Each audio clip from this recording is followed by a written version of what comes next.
تو اس سے بھی آئیڈیا ہوا کہ ہماری فوجوں کو کافی مشکلات رہیں. تو یہ اتنا دوری آپ سمجھتے ہیں درست فیصلہ تھا؟ اب یہ بات ثابت ہو رہی ہے یا سوچی جا رہی ہے کہ شاید یہ غلط فیصلہ تھا کہ مشرقی پاکستان اور مغربی پاکستان اتنے دور رہیں.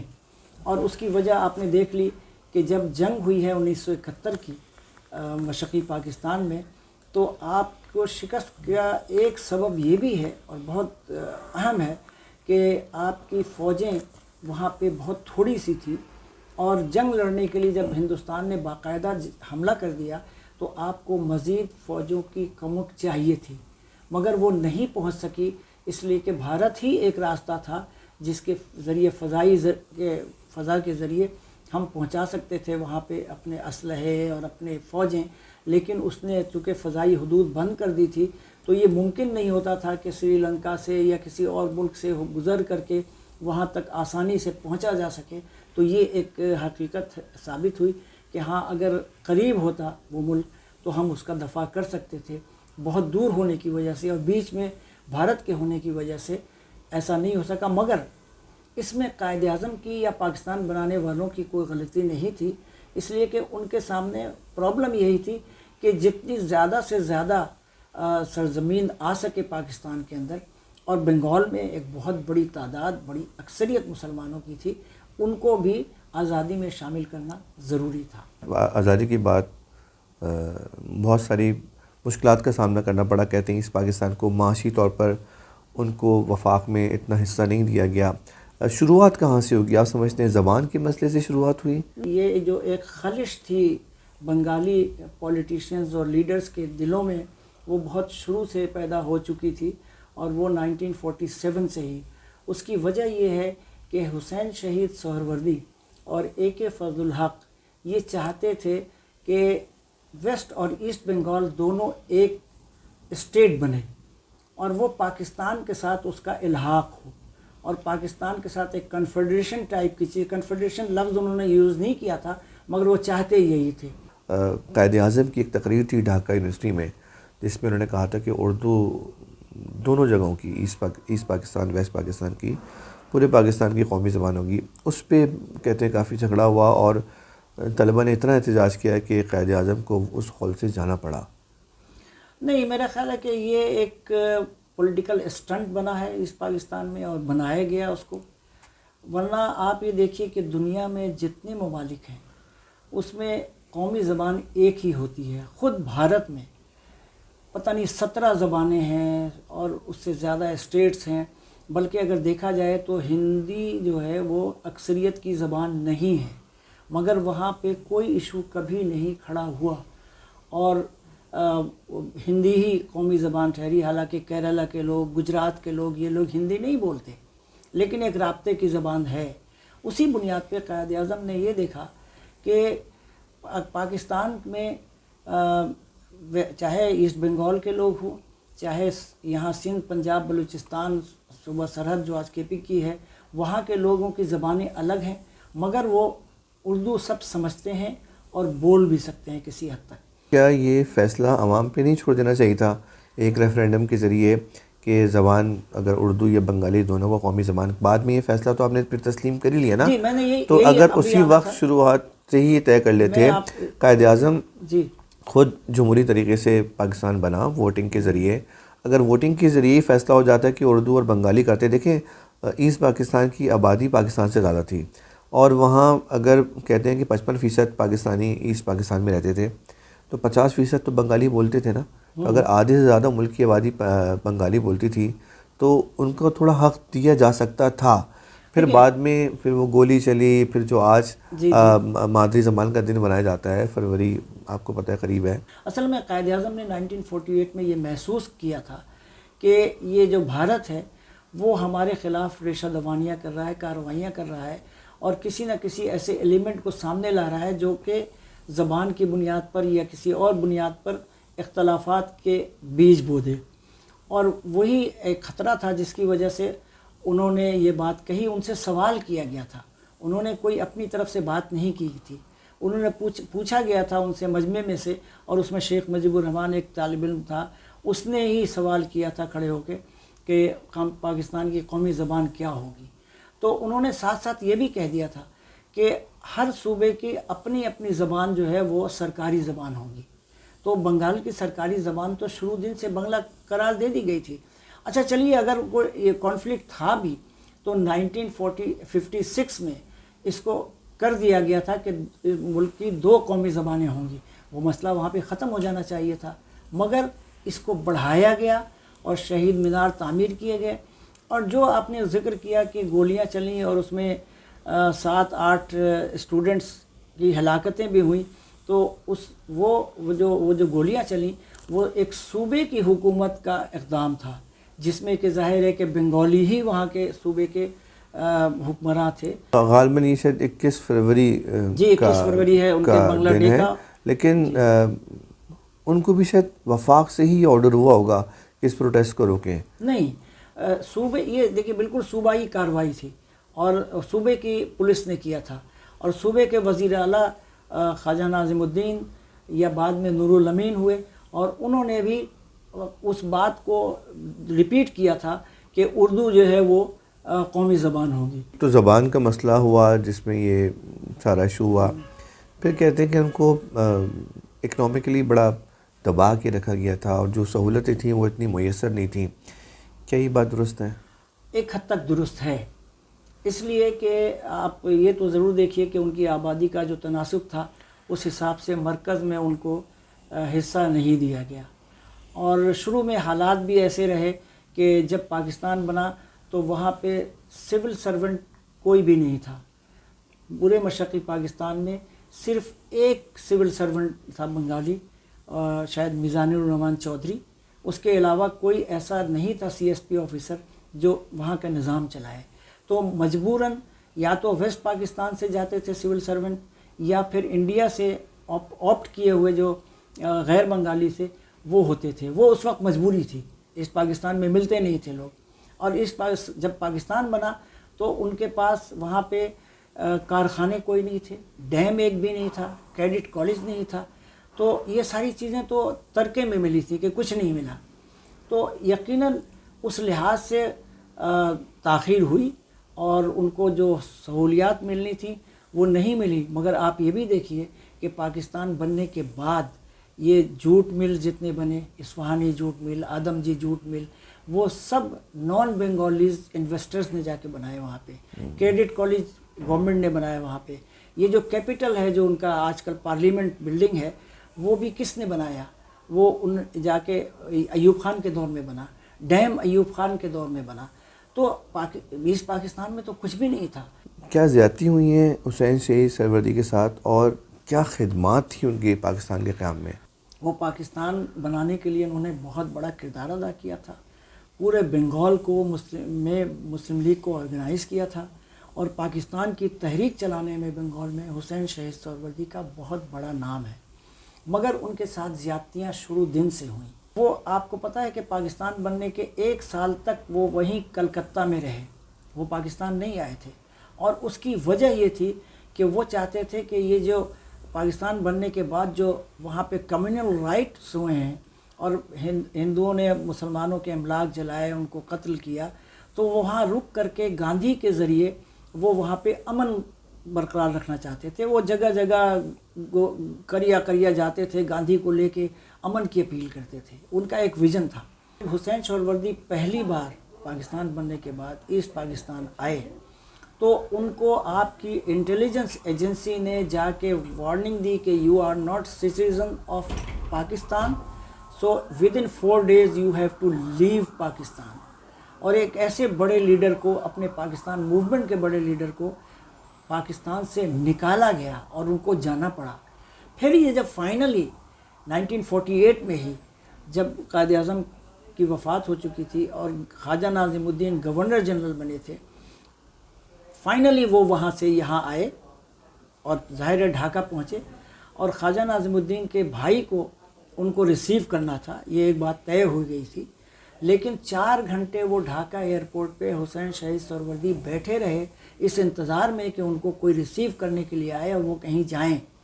لیکن کوئی نہیں آیا، اور وہ انہوں نے ٹیکسی لی اور ٹیکسی لے کے ڈھاکہ شہر میں گئے جہاں وہ کسی کو نہیں جانتے تھے. وہاں کسی نے ان کو پہچان لیا، ایک اجنبی آدمی نے، اور وہ ان کو اپنے گھر لے کے گیا. یہ ایک سلوک ایک ایسے لیڈر کے ساتھ ہوا جو کہ بہت افسوسناک اور دکھ کی بات ہے. پھر یہ کہ جب وہ ویسٹ پاکستان گئے، لاہور گئے، وہاں پہ ان کے ساتھ مسلم لیگ نے کوئی اچھا سلوک نہیں کیا، اور ان کو لاہور ہائی کورٹ میں رجسٹریشن کروانا پڑا ایز اے وکیل، اور وہاں انہوں نے اپنی وکالت شروع کی اپنی معاشی ضرورت پوری کرنے کے لیے. اور اسی دوران لیاقت علی خان نے پبلکلی ان کو گاندھی کا ڈاگ تک قرار دے دیا. تو ایک ایسے لیڈر کے ساتھ جو ایک بہت بڑے صوبے کی نمائندگی کر رہا ہو، اور وہ مسلم لیگ کا ایک ہراول دستہ ایک بڑا لیڈر تھا، اس کے ساتھ یہ سلوک ابتدائی میں ہوا، تو ظاہر ہے کہ بنگال کے جو لوگ تھے، ایسٹ بنگال کے یا ایسٹ پاکستان کے لوگ، اسی وقت سے اپنے آپ کو انفیریئر سمجھنے لگے، اور یہ سمجھنے لگے کہ ہمارے ساتھ سلوک اچھا نہیں ہے. کیا قائد اعظم کے بعد تحریک پاکستان میں سہروردی ایک بڑا نام نہیں تھا جو بنگال کا وزیر اعلیٰ بھی رہ چکا تھا بیفور پارٹیشن؟ تو کیا یہ مناسب نہیں تھا کہ ان کو پاکستان کا پہلا وزیر اعظم منتخب کرتے، یا قائد اعظم کی رحلت کے بعد انہیں گورنر جنرل بناتے ایسٹ پاکستان سے اگر کسی کو لڑنا تھا؟ تو یہ ناظم الدین کو کیوں بنایا اور سہروردی صاحب کو کیوں نہیں بنایا؟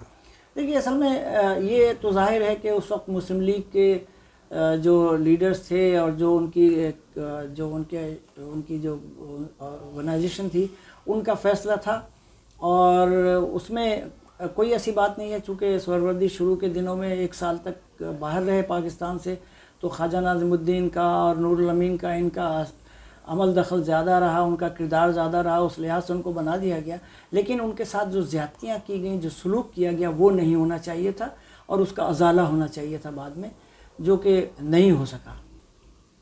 شیخ مجیب جی، ظاہر بنگلہ دیش کی آزادی کے ہیرو اور ان کے بنگا باندھو رہے، ان کا کیا کردار تھا تحریک پاکستان میں؟ پہلے آپ یہ بتائیں. دوسرا پھر ظاہر ہے جب فاطمہ جناح نے صدارتی انتخاب لڑا تو وہ ان کے کوآرڈینیٹر تھے، کہتے تھے پولیٹیکل کوآرڈینیٹر. ان کے کردار پہ پھر وہ کس طرح سے پاکستان توڑنے میں ان کا کردار رہا، اس پہ ذرا روشنی ڈالیں. دیکھیے، جس طرح میں نے آپ کو بتایا کہ ایک ٹیمپو کریٹ ہو گیا تھا 1948 کے بعد سے ہی کہ زیادتیاں ہو رہی ہیں، اس کا احساس ٹاپ موسٹ لیڈرشپ کے اندر زیادہ ہو گیا تھا. اور شیخ مجیب الرحمان ایک بہت جذباتی نوجوان تھا، اور مسلم لیگ بننے سے پہلے وہ کلکتہ کے اسلامیہ کالج کا اسٹوڈنٹ تھا، اور وہاں پہ مسلم اسٹوڈنٹس لیگ کا جنرل سیکرٹری بھی تھا. اور یقیناً وہ بہت ہی ایکٹیو تھا اپنے طالب علمی کے دور سے ہی مسلم لیگ کو آگے بڑھانے میں اور پاکستان کے کریشن کے لیے بھی. لیکن اس کا ذہن وہی تھا جو سہروردی نے یونائٹڈ بنگال کے لیے کیا تھا. اس لیے کہ 1946 میں ایک اجلاس ہوا تھا آل انڈیا مسلم لیگ کا دہلی میں، اور اس میں سہروردی نے ایک as a student leader in کو نمائندگی دی تھی کہ وہ تقریر کریں، اور انہوں نے اس تقریر میں، ان کی اپنی کتاب میں موجود ہے کہ انہوں نے وہی کانسیپٹ دیا تھا پاکستان کا جو 6 نکات میں بعد میں انہوں نے دیا. تو وہ اسی طرح کا ایک بنگال چاہتے تھے، اپنا ایسٹ پاکستان کو چاہتے تھے، جو نہیں ہوا. اور پھر بعد میں سہروردی کے ساتھ جو بھی سلوک ہوا ویسٹ پاکستان کا، اس سے وہ بہت بددل ہوئے، اس لیے کہ سہروردی ان کے پولیٹیکل مینٹور تھے، اور ان کو وہ بہت چاہتے تھے اور ان کو فالو کرتے تھے. دیکھیے، ایک ڈپلومیٹ ہے انڈیا کا، وہ اس وقت وہاں پہ ڈھاکہ میں کونسلیٹ میں متعین تھا، ساشانکا بنرجی. اس نے ایک کتاب لکھی ہے، وہ کتاب اب موجود ہے، اور وہ کتاب اس نے لکھی ہے شیخ مجیب الرحمان کی بیٹی شیخ حسینہ کے کہنے پہ، فرمائش پہ، کہ آپ اپنی یادداشت لکھیں شیخ مجیب کے بارے میں. اس میں انہوں نے، ساشانکا بنرجی نے یہ لکھا ہے کہ 1962 میں 67 کی بات نہیں کر رہا ہوں، 70 کی بات نہیں کر رہا ہوں، 1962 میں وہ جہاں شیخ مجیب الرحمان رہتے تھے وہیں قریب میں ان کا گھر تھا، اس ساشانکا بنرجی کا. وہ لکھتے ہیں کہ میں ایک شادی سے یا تقریب سے آیا تھا اور بہت لیٹ ہو چکا تھا نائٹ میں، اپنے گھر میں گیا تو میرے دروازے پہ نوک ہوا. میں نے دروازہ کھولا تو ایک بنگالی تھا.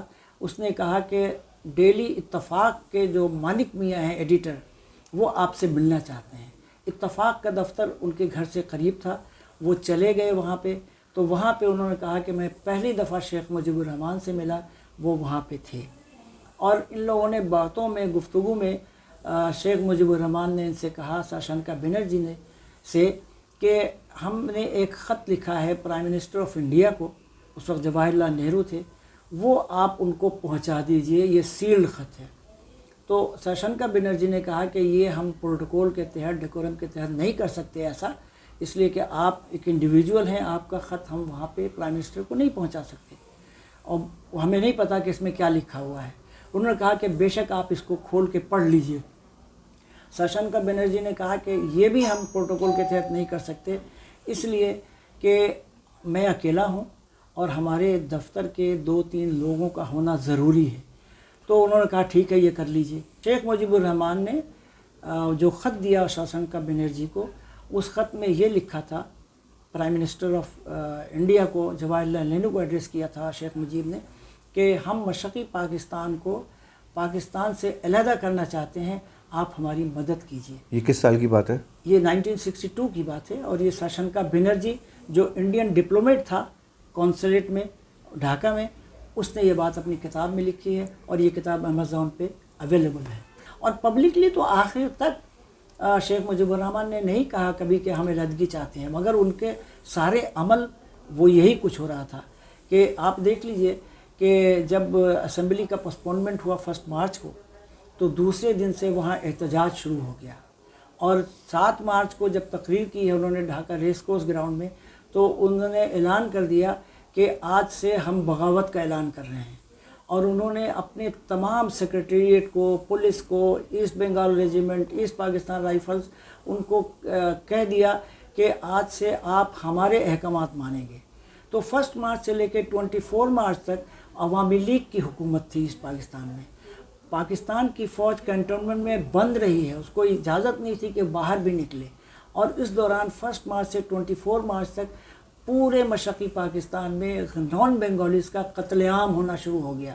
ظاہر ہے بنگالی نے بنگالیز کو تو نہیں مارا، انہوں نے جن کی حکومت تھی، جن کا عمل دخل تھا، انہوں نے یہ قتل عام کیا، عوامی لیگ نے اور علیحدگی پسندوں نے نان بنگالیز کا۔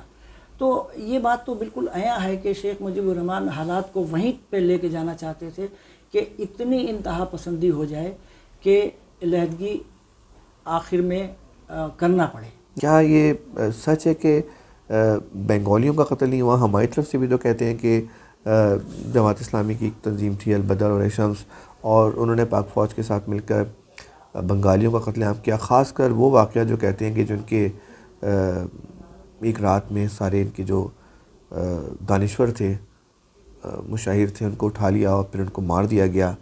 وہ واقعہ اگر آپ کو یاد ہے تو وہ بتائیں، اور یہ جو کہتے ہیں کہ آپ نے نان بنگالیز کو انہوں نے مارا، وہ کہاں وہ واقعات کہاں پہ ہوئے؟ دیکھیے، میں آپ کو یہ بتا رہا ہوں کہ یہ جو 1 مارچ کو جب اسمبلی کا پوسٹپونمنٹ ہوا ہے، تو اس کے بعد یہ بپھر گئے تھے، اور انہوں نے قتل عام شروع کر دیا، آگ لگانا شروع کر دیا، اور آگ ظاہر اپنے گھروں کو نہیں لگا سکتے تھے، اپنے لوگوں کو نہیں مار سکتے تھے، تو انہوں نے پورے مشرقی پاکستان میں ڈھاکہ، چٹاگانگ، کھلنا، راجشاہی، جیسور، جہاں جہاں نان بنگالیز کی تعداد تھی، نان بنگالیز سے مراد میری ہے کہ وہ لوگ جو انڈیا سے مائیگریٹ کر کے آئے تھے وہ لوگ تھے، یا پھر ویسٹ پاکستان سے گئے ہوئے تھے، جو فوجیوں کے جو کی فیملیز تھی ان کی تھی، یہ سب لوگ نشانے پہ آئے، اور یقیناً انہوں نے ان کا قتل عام شروع کر دیا۔ اچھا، جہاں تک تعلق ہے کہ بنگالیز کا قتل عام یا جینوسائیڈ کا، تو میں نے آپ کو بتا دیا کہ 1 مارچ سے 24 مارچ تک پاکستان کی فوج تو کینٹونمنٹ میں بند تھی، تو اس نے تو کسی پہ ہاتھ نہیں اٹھایا، اس نے تو کسی کو نہیں مارا تو ان بنگالیوں نے ہی مارا نا۔ اب آئیے، جو بات آتی ہے کہ بنگالیز بھی مارے گئے، یقیناً مارے گئے ہیں، لیکن 25 مارچ کو جب آرمی آپریشن ہوا ہے، اس دوران وہ بنگالی مارے گئے ہیں جنہوں نے کنفنٹریشن کی، پاکستان کے فوج کے سامنے اسلحہ لے کے آئے، تو ظاہر ہے وہ ایک جنگ ہوئی، اور جنگ کے دوران ظاہر ہے دونوں طرف سے کیجولٹیز ہوتی ہیں، اور یقیناً وہ بنگالی مارے گئے ہیں، اس لیے کہ عوامی لیگ کی ایک اسٹریٹجی تھی۔ 25 مارچ کے آرمی آپریشن کی خبر ان کو مل چکی تھی بہت پہلے، اسی لیے انہوں نے بڑا منظم ایک منصوبہ بنایا تھا. آپ دیکھ لیجئے کہ عوامی لیگ کے تمام لیڈرز پکڑے نہیں گئے سوائے شیخ مجیب اور کمال حسین کے. ڈاکٹر کمال حسین اور شیخ مجیب الرحمان پکڑے گئے تھے. باقی سب تاج الدین، نظر الاسلام، یہ سب کے سب انڈیا بھاگ چکے تھے، تو ان کو پہلے سے خبر تھی. اسی طرح جو ان کے جو لبریشن فورس تھی جو لڑ رہی تھی، مکتی بانی، وہ بھی انڈیا کراس کر چکے تھے. جو ایسٹ پاکستان رائفلز اور ایسٹ بنگال ریجیمنٹ، جس میں 75% بنگالیز تھے، انہوں نے ریوولٹ کر دیا تھا. اپنے اسلحوں کے ساتھ وہ بھاگے، کھیتوں سے، دریاؤں سے، پلوں سے، اور وہ انڈیا گئے. اور انڈیا جاتے ہوئے انہوں نے ان سرحدی علاقوں میں جہاں پہ نان بنگالی، جن کو بہاری کہا جاتا ہے، ان کو مارنا شروع کیا اور ان کا قتل عام شروع کیا. اور یہ بات ریکارڈ پہ ہے کہ سنتہار میں 35 سے 36 ہزار آبادی غیر بنگالیوں کی تھی، جن میں زیادہ تر بہار اور ویسٹ بنگال کے لوگ تھے. ان میں سے 15 یا 17 لوگ بچے، سب کے سب مار دیے گئے. ظاہر ہے پاکستان فوج اس وقت تک وہاں پہنچ ہی نہیں سکی تھی. اسی طرح بھیرب بازار میں، وہاں پہ 20 سے 25 ہزار لوگ تھے، ان میں سے سب لوگوں کو مار دیا انہوں نے. دیناج پور میں کنچن ندی ہے، اس میں لوگوں کو جا کے کھڑا کر کے کنارے ان کو گولیوں سے بھون دیا گیا تھا. اور شرمیلا بوس، جو کہ ہندو بنگالی عورت ہے، انڈین ہے، اس نے جا کے تحقیق کی، جا کے ریسرچ کیا بنگلہ دیش بننے کے بعد، اور بنگالیوں سے بھی انٹرویوز کیے، مکتی بہانی کے لیڈر سے بھی انٹرویو کیے. اس نے بتایا کہ ہاں یہ وہاں پہ اتنے لوگوں کو مارا تھا کہ کنچن ندی کا پانی سرخ ہو گیا تھا. اور اب جہاں تک بات آتی ہے بنگالی انٹلیکچوئلس کو، تو بنگالی انٹلیکچوئلس جو پکڑے گئے تھے ڈھاکہ یونیورسٹی سے، اس میں زیادہ تر ہندو تھے. اور وہ ہندو پروفیسر تھے جو وہاں پہ یہ عوامی لیگ کے اور اسٹوڈنٹس لیگ کے لڑکوں کو اسلحوں کی ٹریننگ دیا کرتے تھے، ان کے اجلاس منعقد کرتے تھے. اس میں سے جو لوگ پکڑے گئے ان کو یقیناً پاکستانی فوج نے یقیناً مارا ہوگا، لیکن یہ کوئی ایسا پلان نہیں تھا کہ انٹلیکچوئلس کو اٹھا کر مار دیا جائے. بلکہ اس کے مقابلے میں چٹاگانگ میں جنرل ضیاء الرحمان، جو بعد میں پریزیڈنٹ بنے بنگلہ دیش کے، انہوں نے وہاں پہ جو انٹلیکچوئل تھے ویسٹ بنگال کے، ویسٹ پاکستان کے، اور جو بہاری انٹلیکچوئل تھے، ان کو جمع کیا، پکڑا اور ان کو جنگل میں لے گئے. ان کو الٹا لٹکایا درختوں سے، رسیوں سے باندھ کے، اور نیچے کھولتا ہوا پانی کا ڈرم ہوتا تھا اور اس میں اندر ڈالتے تھے، نکالتے تھے. اس طرح انٹلیکچوئلس کو، جو نان بنگالی انٹلیکچوئلس تھے، ان کو مارا. اگر بنگالی انٹلیکچوئلس کو پاکستانی فوج نے مارا، وہاں پہ اس کی کوئی مثال نہیں ملتی ہے. اور ایم اے حالی کی کتاب ہے ٹورمنٹڈ ٹروتھ، اس میں انہوں نے لکھا ہے کہ یہ کوئی منظم منصوبہ پاکستان کی فوج کا نہیں تھا. ہاں، جو لوگوں نے بغاوت کی تھی، جو ہندو پروفیسر تھے، جو ان کو ٹرین کر رہے تھے، ان کو یقیناً پکڑا گیا تھا، ان کو انویسٹیگیشن کے لیے لے جایا گیا تھا، اور پھر ان کو اگر گلٹی ہوئے ہوں گے تو ان کو مارا بھی ہوگا. نہیں تو کیا مارنے کا فیصلہ درست تھا؟ ان کو گرفتار کر کے جیل بھی ڈال سکتے تھے. دیکھیے اس وقت تو جنگ کی حالت تھی نا، اور جنگ میں فریقین جب پکڑے جاتے ہیں تو اس میں کوئی جسٹیفیکیشن یا انجسٹیفیکیشن نہیں ہوتا. اس میں ظاہر ہے کہ لوگ جنگی قیدی بھی بنتے ہیں اور مارے بھی جاتے ہیں. ڈھاکہ یونیورسٹی کی آپ نے ذکر کیا، وہ یہ کہتے ہیں کہ جو ڈھاکہ یونیورسٹی کی طالبات تھیں ان کے ساتھ بہت زیادتی کی، بلکہ یہاں تک بھی جملے میں نے پڑھے کہ ان کو سینوں سے پکڑ کے کھینچتے بھی لے گئے، کپڑے اتارے. یہ سب یہ کیا؟ یہ سب مت ہے، ایک جھوٹ ہے. بلکہ آپ کتابوں میں پڑھیے، اور اب تو لوگ شواہد دے رہے ہیں، گواہیاں دے رہے ہیں، اور وہ آ رہی ہیں منظر عام پہ، کہ جب پاکستانی فوج نے ڈھاکہ یونیورسٹی پہ جا کے کلیئر کیا ہے تو وہاں سے 15 لڑکیاں نکلیں. وہ سب کی سب نان بنگالی لڑکیاں تھیں اور بالکل کمپلیٹ برہنہ تھیں، اور 15 دن سے ان کو وہاں پہ رکھا گیا تھا. ان کے ساتھ جو سلوک ہوا وہ انہوں نے بتایا تھا. تو وہ لڑکیاں پکڑی گئی ہیں. اور بھیرب بازار میں جب انہوں نے مردوں کو، بچوں کو مار دیا تھا، تو اس کے بعد عورتوں کا ننگا جلوس نکالا تھا. اور یہ کتاب کس نے؟ یہ مکتی بہانی اور بنگالیوں نے، جو ایسٹ پاکستان رائفلز اور ایسٹ بنگال ریجیمنٹ کے لوگ بھاگ رہے تھے انڈیا، اس دوران انہوں نے کیا تھا. اور یہ کتاب بات ڈاکٹر صفدر محمود کی کتاب پاکستان کیوں ٹوٹا میں 110 صفحے پہ لکھا ہوا ہے. اور انہوں نے یہ کتاب بعد میں نہیں لکھی ہے، 1970 کی دہائی میں لکھی ہے، یعنی فال کے تھوڑے ہی دنوں بعد. اور اس میں انہوں نے تفصیل لکھی ہے بحیرہ بازار کا کہ کس طرح عورتوں کا ننگا جلوس نکالا گیا بہاریوں کا، اور ان کے ساتھ کیا سلوک کیا گیا، بہیمانہ سلوک، کہ اس کی تاریخ میں مثال نہیں ملتی ہے۔ تو یہ سارا جو ہے نا یہ ایک متھ ہے، اور یہ انڈیا کا نیریٹو ہے کہ وہاں پہ جینوسائیڈ کیا گیا ہے ہندوؤں کا اور بنگالیوں کا۔ بنگلہ دیش بننے کے بعد شیخ مجیب الرحمن نے ایک کمیشن قائم کیا، فیکٹ اینڈ فائنڈنگ کمیشن۔ اس میں انہوں نے اعلان کیا کہ جو لوگ آ کے رجسٹرڈ کرائیں کہ ان کے لوگوں کو مار دیا گیا یا ان کے عورتوں کے ساتھ ریپ ہوا ہے، تو ان کو 2000 ٹاکا اس وقت دیا جائے گا کہ وہ آ کے رجسٹرڈ کرائیں اپنے آپ کو۔ اور آپ کو معلوم ہے کہ جب کمیشن کی رپورٹ بنی اور اس کے بعد شیخ مجیب الرحمن کو پیش کیا گیا تو بہت بمشکل تمام 24-25 ہزار لوگوں نے اپنے آپ کو رجسٹر کرایا، اور شیخ مجیب الرحمن بہت غصہ ہوئے، انہوں نے فائل اٹھا کے پھینک دی کہ میں نے تو 3 ملین بتایا ہے، 30 لاکھ لوگوں کا قتل ہوا ہے اور 2 لاکھ لوگوں کا، یہ کون سی رپورٹ ہے، اس کو لے جاؤ میرے سامنے سے۔ اس کے بعد وہ فائل بند ہو گئی اور کمیشن کا رپورٹ آج تک شائع نہیں ہوا۔ اگر یہ سرکاری کلیم ہے تو کہیں پہ کوئی ریکارڈ تو بنگلہ دیش میں ہونا چاہیے۔ یہ میں نے بنگلہ دیش میں وہاں بنگلہ دیشی جرنلسٹ سے پریس کلب میں بیٹھ کے بات کی، اور میں نے ان سے کہا کہ آپ مجھے بتائیے کہ آپ کے پاس کوئی ایویڈنس تو ہونا چاہیے کہ 30 لاکھ لوگوں کو مارا گیا۔ کوئی ایویڈنس نہیں ہے ان کے پاس۔ 30 لاکھ کا فگر کہاں سے آیا؟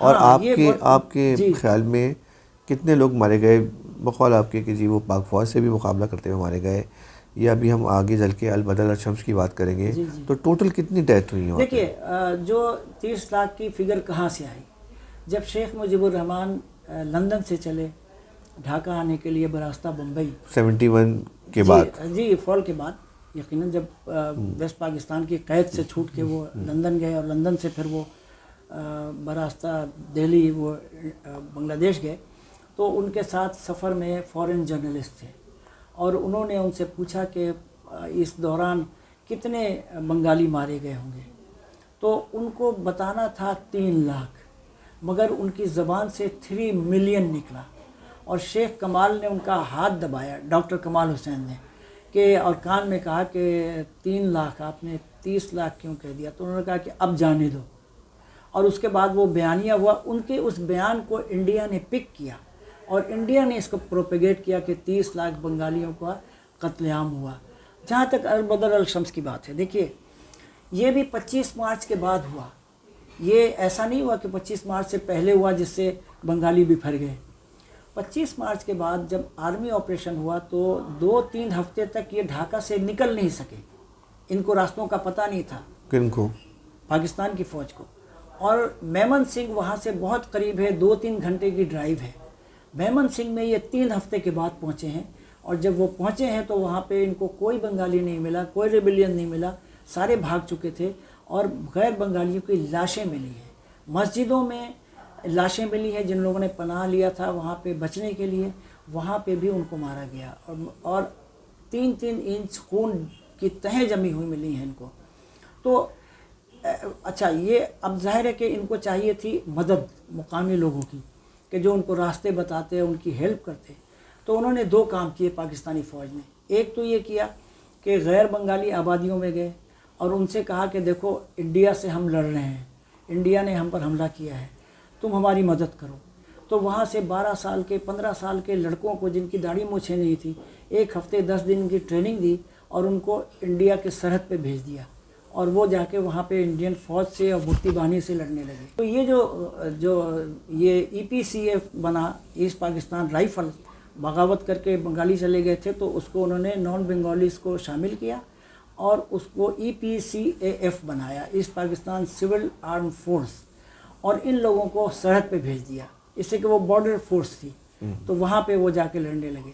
اب جو مقامی لوگ تھے بنگالیز، جماعت اسلامی، مسلم لیگ، PDP، نظام اسلام پارٹی مولوی فرید احمد کی، ان کے جو اسٹوڈنٹس تھے، ان کے جو ینگسٹرز تھے، ان پر مشتمل البدر اور الشمس بنائی گئی۔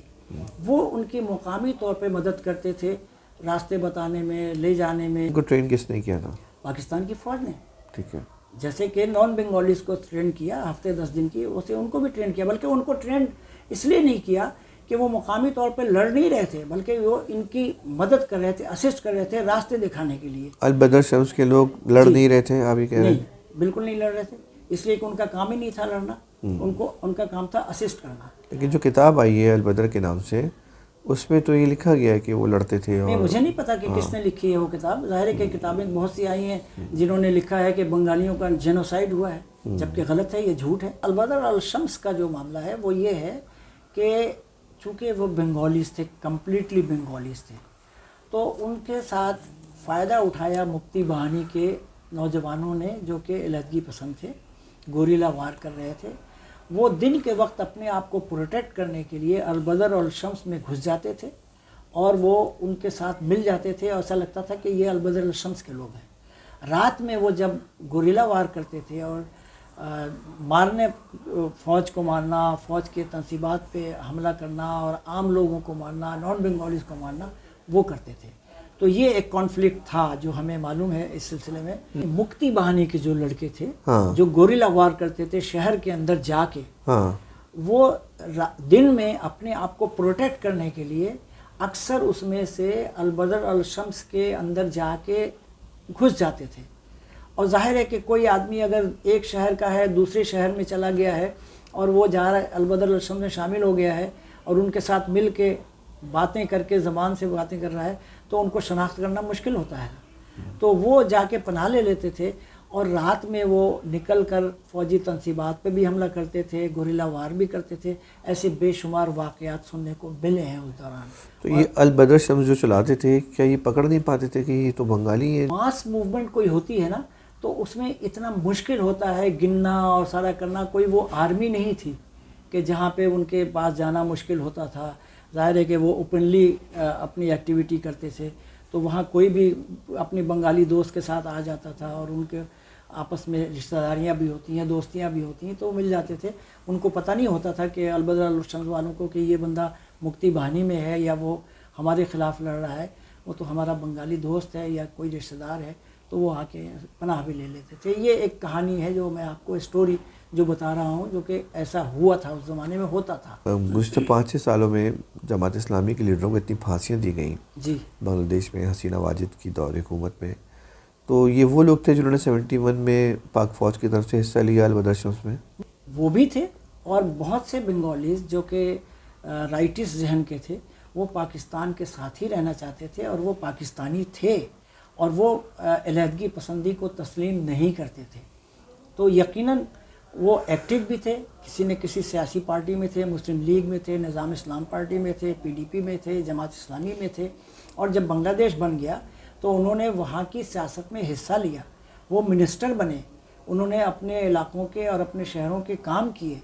تو اور پھر یہ کہ جب ٹریپارٹائٹ ایگریمنٹ ہوا، جس کا میں ذکر آگے چل کے کروں گا 1973 میں، اس میں شیخ مجیب الرحمان نے یہ کہہ دیا تھا کہ اب ہم کسی پہ کوئی مقدمہ نہیں چلائیں گے، آپ جنگی قیدی کو لے جائیں، بنگالیوں کو واپس کریں اور غیر بنگالیوں کو لے جائیں، اور آپ جا کے جنگی قیدیوں کا مقدمہ چلائیں اپنے جو ہے۔ تو اس نے تو وہاں پہ ختم کر دیا تھا اس معاملے کو، لیکن ان کی بیٹی شیخ حسینہ نے یہ انڈیا کے کہنے پہ ان جماعت اسلامی کے اور مسلم لیگ کے ان لیڈروں کو جو اس وقت ینگ تھے ان کو پھانسیاں پہ لٹکانا شروع کیا، تاکہ جو رائٹسٹ ہوں اور اسلام پسند لوگ ہوں ان کا خاتمہ بنگلہ دیش سے کر دیا جائے۔ انڈیا کے یہ حق میں یہ بات تھی، لہٰذا اس نے یہ سب کچھ کروایا۔ تو یہ پاکستان توڑنے میں ایک بات کلیئر کر دیں، چونکہ آپ اس حوالے سے کافی کام کیا آپ نے، کیا اس میں کوئی فوج کا کردار تھا؟ پاکستان کی اشرفیہ چاہتی تھی، یعنی یہاں پہ جو وڈیرا شاہی ہے وہ چاہتی تھی؟